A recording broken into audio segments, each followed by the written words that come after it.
Qu'est-ce qui fait que certains ions existent naturellement, on va dire, dans la nature, et que d'autres n'existent pas? Je prends l'exemple de l'ion chlorure, Cl-. Ce sont des ions qui existent, qui sont dans l'eau par exemple. Par contre, l'ion Cl+, n'existe pas. Eh ben, on va répondre à cette question. Si, je vous promets, hein, avec notre mascotte. Je n'ai toujours pas de nom à cette mascotte.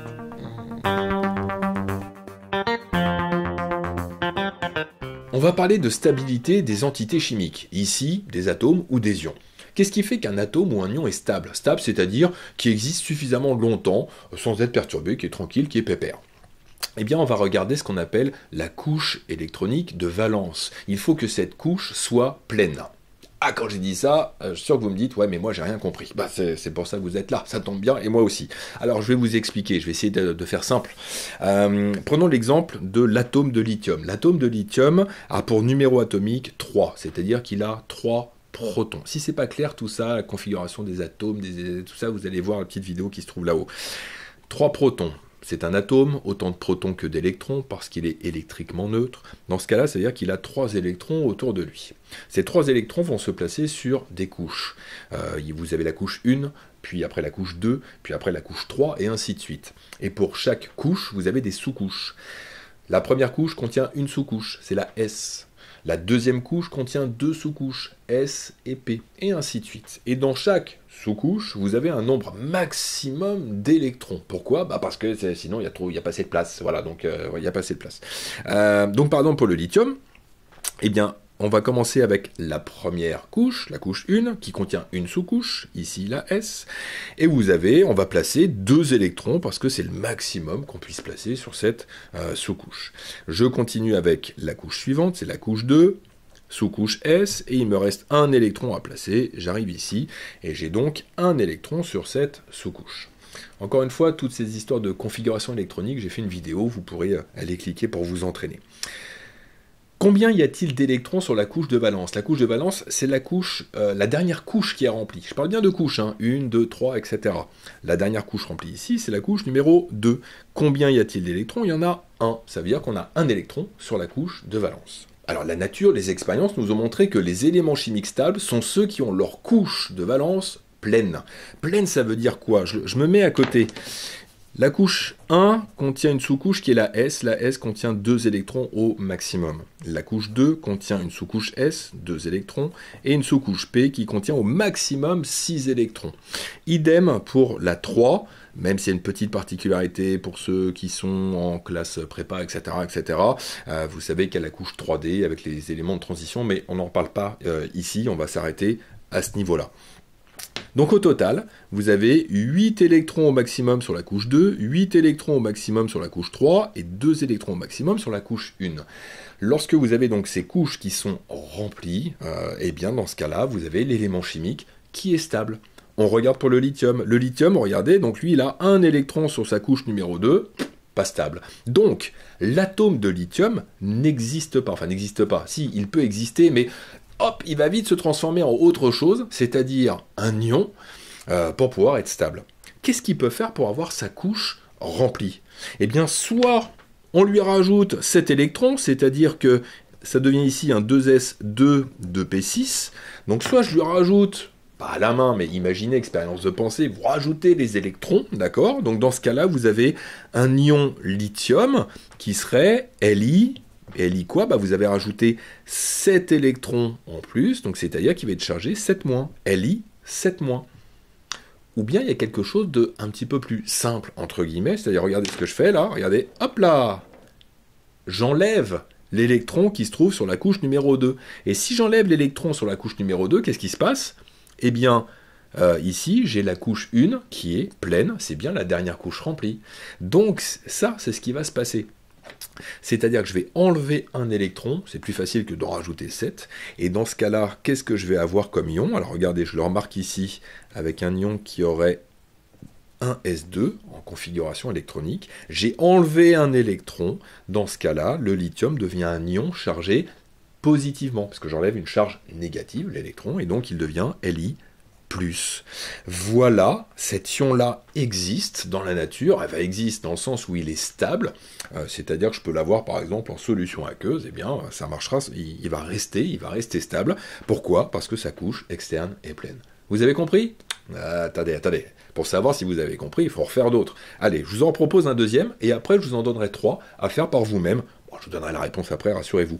Allez, le deuxième que je peux vous donner... Ah bah non, regardez, par exemple, est-ce que l'ion Li- existe? Bonne question qu'on peut se poser. Alors, Li-, attention, Z est toujours égal à 3, je ne change pas le nombre de protons. Non, le nombre de protons est toujours le même. 3 protons, c'est-à-dire que l'atome possède 3 électrons, mais j'en ai rajouté un autre. Vous voyez ici, j'ai donc au total 4 électrons.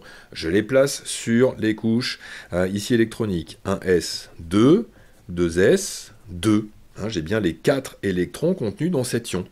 Est-ce que cet ion est stable? Regardons le nombre d'électrons sur la couche 2, j'en ai ici 2. Eh bien non, ça n'est pas stable. Pourquoi? Parce que sur la couche 2, je dois avoir au total 8 électrons. Cet ion n'est pas stable car sa couche de valence n'est pas pleine, donc cet ion n'est pas stable. Voilà, tout simplement. Ça va là-dessus? Allez, un autre exemple avec un autre ion. Qu'est-ce qu'on pourrait prendre par exemple? Je sais. Bon, si je l'ai déjà préparé. Allez, l'oxygène, O. L'oxygène, Z égale 8. Je vous pose la question maintenant. Est-ce que cet atome existe, c'est mal dit par contre, pardon, c'est plutôt, est-ce qu'il est stable? Alors, qu'est-ce qu'on va d'abord regarder? On va d'abord regarder la configuration électronique de cet atome. Allons-y. 8 protons, donc 8 électrons. Je place les 8 électrons. 1s, 2. Ensuite, c'est la 2s que je remplis. 2s, je vais pouvoir mettre 2 électrons, ce qui m'en fait au total 4. Il m'en reste 4 à placer. Et je continue sur la couche et la sous-couche 2p. Je vais en placer donc 4. Et vous voyez qu'au final, j'ai bien 2 plus 2 plus 4, 8 électrons pour cet atome. Voilà la structure électronique de cet atome. Question, cet atome est-il stable? On est d'accord? Non. Vous avez dit oui? Pas d'accord. Non, regardez, il n'est pas stable. Il n'est pas stable, pourquoi? Parce que là, ici, sur cette couche numéro 2, qui est bien la couche de valence, vous avez 6 électrons. Or, pour être pleine, pour être stable, eh bien, ici, cette couche doit avoir 8 électrons, ce qui n'est pas le cas ici. Cet atome n'est pas stable. Maintenant, la question que je vous pose, c'est quel ion peut-il former? Eh bien, cet atome, pour être stable, soit... Regardez, vous lui enlevez tous les électrons de la couche numéro 2, comme ça, il a une structure électronique en 1s2, la couche de valence est pleine. Donc là, j'enlève combien? J'enlève 6 électrons, ouais. Ou bien alors, qu'est-ce que je peux faire? Regardez, je peux rajouter ici 2 électrons. Dans ce cas-là, ça deviendrait un 2p6. Alors, je vais le noter en dessous. Donc 1s2, 2p2, 2p6, ça serait donc un ion oxygène et lequel j'ai rajouté 2 électrons et dans ce cas-là, eh bien, ça va être chargé de moins. L'ion O2- est stable, et effectivement, il existe dans la nature, cet ion s'appelle l'ion oxyde. Tous les oxydes, les oxydes de fer, oxyde de magnésium, voilà, eh bien, le terme oxydé, ça vient un petit peu de là. Eh bien voilà. Alors maintenant, si vous avez compris, je vous propose 3 atomes. La question est simple. Est-ce que ces atomes sont stables? Si ils ne sont pas stables, quels ions vont-ils former? Je vous les note. Je vous note aussi le numéro atomique. Vous le faites, et puis je vous donne la réponse juste après. Alors, le premier atome, ça va être l'azote, N, Z égale 7. Ensuite, vous allez faire le néon, Ne, Z égale 10. Et enfin, le magnésium, Mg, de numéro atomique 12. Voici les 3 atomes. Je répète la question. Est-ce que ces atomes sont stables? S'ils ne sont pas stables, quels ions vont-ils former? Vous mettez cette petite vidéo en pause et je vous donne la réponse juste après. Ne trichez pas. Allons. Si vous avez triché, vous n'avez pas mis en pause. Pas bien ça. Si vous avez mis en pause, je regarderai. Alors, le watch time.